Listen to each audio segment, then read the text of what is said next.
Fala aí, pessoal, recadinho rápido antes de iniciar o vídeo. Aliás, vocês vão ver isso em vários vídeos essa semana.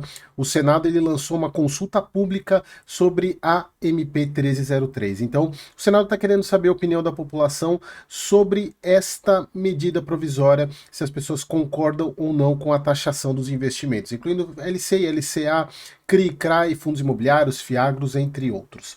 Então, se você tem interesse de manifestar a sua opinião e aí, de fato, fazer alguma coisa para que isso não passe, na minha visão, não deve passar. Então, tem o link aqui na descrição para você entrar lá no site da consulta pública no Senado para expressar a sua opinião, beleza? Então, bora pro vídeo agora. Fala aí, pessoal, beleza? Como é que vocês estão? Iniciando mais um acompanhamento mensal, vou falar sobre o TEP11 e o Telos Properties, um fundo que hoje é híbrido, mas ainda como lajes, né? Embora ele tenha um regulamento bem mais flexível.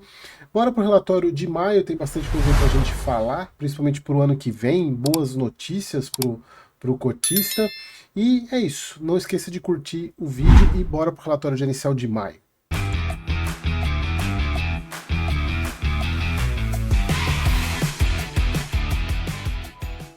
Então vamos lá, pessoal, relatório gerencial de maio do TEP11, desde o mês passado, uma identidade visual nova, bem bacana aí, relatório de maio. Vou pegar os highlights do fundo aqui. Cor de mercado, 83,60, vamos dar uma olhada aí quanto que ele fechou, só para a gente ver se ele valorizou ou desvalorizou nesses últimos dias.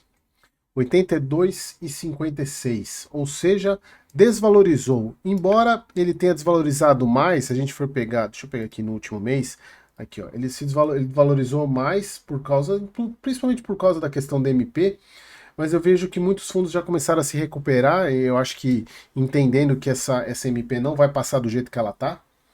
Cota patrimonial 96,65, um deságio aí de entre 15, oscilando entre 15% a 13%. Vacância física zerada, algo esplêndido, extraordinário. 95 centavos de rendimento, um baita do rendimento, um fundo de lajes pagando mais de 1% ao mês, e já há algum tempo, hein? Bom, sobre as questões do mês, eu até dar um zoom aqui. Parte global do mercado a gente passa. O fundo encerrou aí mais um mês com, na verdade, o 21º mês consecutivo de vacância zerada. O fundo divulgou o guidance de distribuição já do primeiro semestre de 26, que contempla, entre outras premissas, o recebimento da última parcela de venda do São Luís, que vai ficar pro segundo semestre, lá pro primeiro semestre de 2026. E pro segundo semestre de 25, claro, vai reduzir o rendimento, como a gente já era previsto. E falando aqui, para o primeiro semestre de 2026, a distribuição será a mais elevada da história do fundo, evidenciando na prática o sucesso da tese de geração de valor por meio da melhoria dos ativos e posterior desinvestimento com ganho de capital relevante. E aqui, pessoal, não é só que a questão de mudança do administrador, mas aqui, pessoal, algo que é muito importante e que o André, nas lives que ele fez com a gente explorou, tanto eu quanto quem participou das lives, a gente explorou bastante esse ponto da estratégia do TEP, que é uma estratégia não de comprar um ativo premium, mas transformá-lo num premium. E não, você não vai transformar um prédio B em AAA, não. Mas você vai transformar um B num parecido com um A. E esse parecido com A faz com que o fundo, além de você capturar ganhos de valorização de aluguel, já chegou em alguns relatórios passados o fundo mostrar reajustes na ordem de 30% a 40% do aluguel, mas também isso é você investir, e quando ele fala em investir, pessoal, e aqui a gente vê aqui alguns exemplos, eu não vou passar aqui todos, mas aqui alguns exemplos que não é somente um investimento físico, ou seja, uma melhoria de fachada, uma modernização, como eles colocam aqui, uma modernização de ar-condicionado, instalação de CFTV, mas também muito em função de, acho que foi no Faria Lima, se eu não me engano, agora eu não lembro de cabeça, que eles, assim que compraram o prédio, eles fizeram a reunião condominial para reduzir o condomínio. Então, você reduzir o condomínio, você deixa muito mais atrativo a locação. Então não são, e isso é muito bacana da Telos, né, na gestão do TEP, não é apenas você transformar o prédio num prédio mais bonito, num prédio mais usual, e sim também em termos de facilidade para o condômino, ou na verdade para o inquilino dos imóveis, né? Então, isso é muito bacana e o efeito disso são os ganhos de capital que o fundo tem nas vendas, que são espetaculares, a ponto do fundo fazer um baita de um guidance, como a gente está vendo aqui. Olha só para quanto que vai o guidance do ano que vem, de 1,25 a 1,35. E aí, pessoal, ele está muito parecido com o Core 11, se a gente for ver. O fundo hoje negociando a R$ 80 e pagando 1,30, é praticamente a mesma coisa do Core. O Core custando os R$ 80, pagando 1,25, ele entrega de dividendinho de analisado quase 18% ao ano. É o que o TEP 11 está entregando com o preço de hoje. Então, isso aqui é espetacular. E é claro, pessoal, e aqui é importante todos terem isso em mente. Não é o não recorrente dele. Desculpa, não é o recorrente dele, é não recorrente. O recorrente dele, como a gente já falou algumas vezes, ele é muito próximo de 60 centavos, 65 centavos. A tendência é com que ele suba, né? Com que ele se aproxime mais dos 70, 80 centavos. Isso a gente até discutiu na última live com o André, que é o desejo e o que eles estão buscando.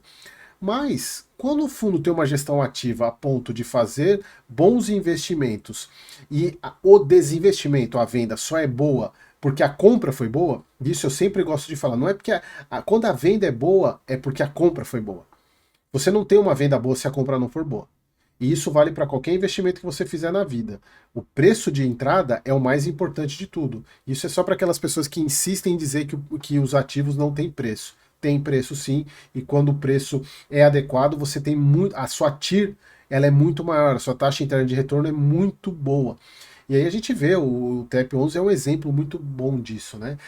A única coisa que a gente tem curiosidade, né, e isso a gente explorou muito nas lives, é o que o fundo vai fazer com os recursos na hora dos desinvestimentos, porque até então o regulamento dele travava o fundo para fazer investimento apenas em lajes. Hoje, se ele quiser comprar um galpão logístico, ele pode.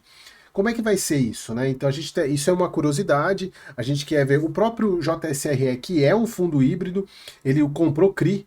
Ele pegou o dinheiro e comprou o CRI para monetizar o CRI, algo que o TEP hoje pode fazer, antes ele não poderia. É algo que para rentabilizar para o cotista isso. Que eu acredito que a linha do TEP vai ser essa. Não vai ser mudar embora ele possa, não vai ser sair da laje e ir para uma renda urbana, por exemplo. Mas quem sabe no futuro o fundo crescendo. Hoje a gente está falando de um fundo de 400 milhões de patrimônio. Vamos ver na hora que ele crescer, vamos ver se ele. Ele tinha tudo para crescer, né? Antes da queda da taxa de juros, estava tudo desenhado para o fundo fazer uma emissão, crescer, mas infelizmente não foi dessa vez. Vamos ver se para os próximos anos aí tem muito potencial esse fundo. E eu gosto muito da gestora, da gestão, né? Da gestora, e principalmente da pessoa do André, que é um cara muito competente, está sempre aí ajudando e usando o canal quando ele precisa divulgar alguma coisa. O canal está sempre aberto aí, e isso vale para qualquer gestora.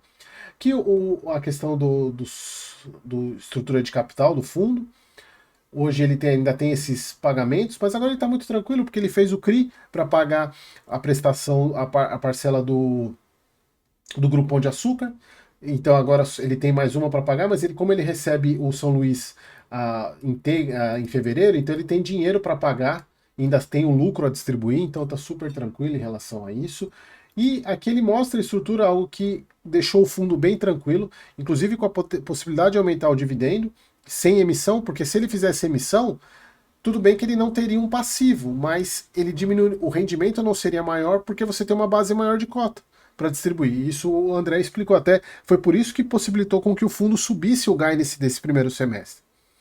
E aí o fundo aí tem até, pelas contas deles, até agosto de 27, sem necessidade de venda de ativo ou de emissão para pagar as amortizações, embora o fundo tenha, no CRI que ele fez do Pão de Açúcar, eles são duas séries, que a primeira não tem multa de pré-pagamento, então o fundo pode pagar sem ter prejuízo no pagamento.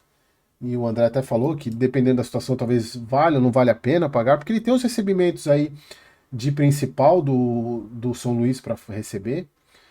Bom, aqui é a estrutura do fundo hoje. Torre Sul, Grupo Pão de Açúcar, Faria Lima, Passarela e Fujitsu são os ativos do fundo.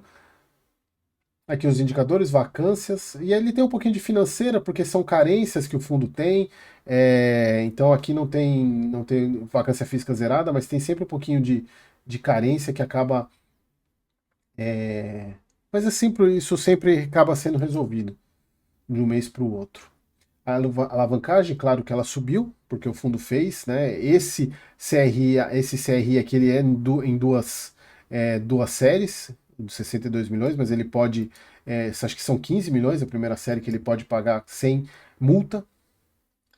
E é isso, pessoal. O fundo vem indo super bem e lembrando, vendo aí que o fundo tem um baita de um rendimento para o ano de 2026, primeiro semestre. Beleza, pessoal? Espero que vocês tenham gostado. Até o próximo vídeo.